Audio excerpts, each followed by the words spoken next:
Let me tell you something about love. Real love. The kind that shakes you. The kind that makes you lose sleep. The kind that feels like both home and heartbreak at the same time. We all chase it. We all dream of finding someone who finally understands us. But some people, somehow, no matter how hard they try, always end up choosing the wrong person. Again and again and again. It's not bad luck or fate punishing them. It's psychology, and it runs deeper than most of us want to admit. Because the truth is, the people we fall for aren't random. They're reflections, mirrors of our wounds, echoes of our past, reminders of the love we think we deserve. When someone keeps choosing the wrong person, it's rarely because they don't know better. They usually do. They've been through enough heartbreak to see the red flags, to recognize the patterns, to tell themselves, not again. And yet, when the wrong person walks in, they still feel that familiar pull, that spark, that chemistry, that illusion of home. But sometimes what feels like home isn't peace. It's a familiar pain. Psychologists call this repetition compulsion, a subconscious drive to replay the same emotional patterns, hoping to change the ending this time. You keep finding the same type of person, not because you want the pain, but because your brain is trying to rewrite an old story. The one that started long before this relationship, maybe in childhood, maybe in your first heartbreak, maybe with the person who taught you what love was supposed to feel like and what it was supposed to hurt like. See, the heart doesn't seek comfort, it seeks familiarity. Even if that familiarity breaks it over and over again. You tell yourself, this one's different. But the truth is, the story feels the same, just with a new face, a new beginning, and the same inevitable ending. It's like your heart recognizes a pattern your mind tries to ignore. And maybe, deep down, you keep choosing the wrong person because a part of you still believes love has to be earned. That you have to prove yourself to be worthy of it. That you need to fix them, heal them, or save them so that, in the end, they'll stay. But that's not love. That's a childhood echo whispering, if I can just love them enough, maybe they won't leave.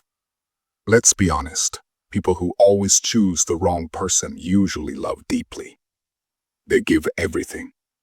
They see potential where others see danger.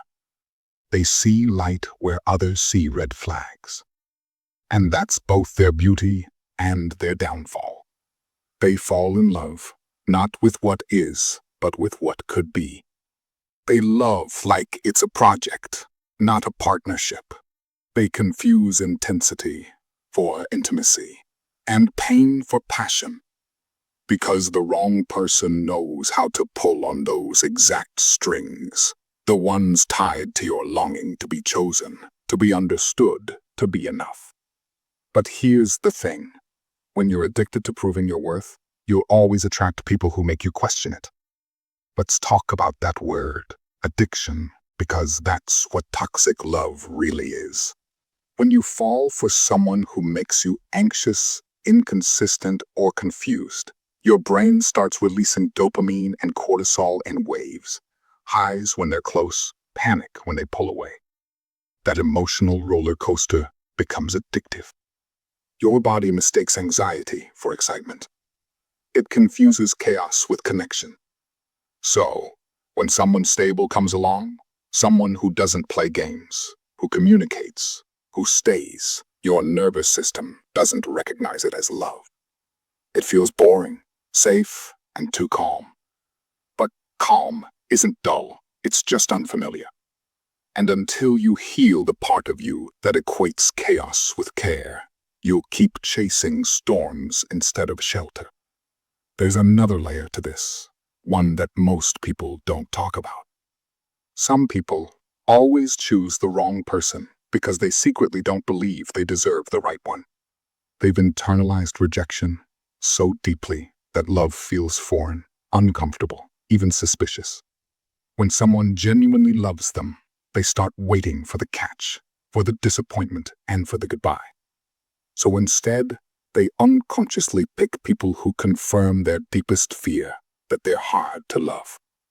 Because at least that kind of pain feels familiar. At least that story makes sense. It's self-sabotage disguised as romance.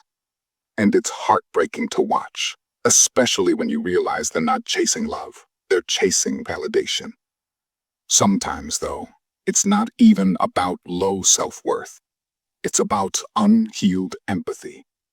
You've met people like this, the ones who fall for broken souls, who think their love can heal trauma, fix wounds, rebuild people from ashes. They mistake compassion for compatibility. They believe loving harder can make someone ready. But you can't love someone into healing. And if you try, you'll end up losing yourself instead.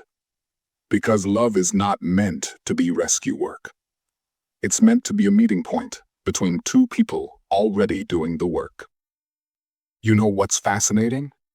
People who always choose the wrong person are often the ones who feel most deeply. They're not afraid of emotion, they crave it. They want connection in its purest form. But that sensitivity can make them blind. They see what they feel, not what's real.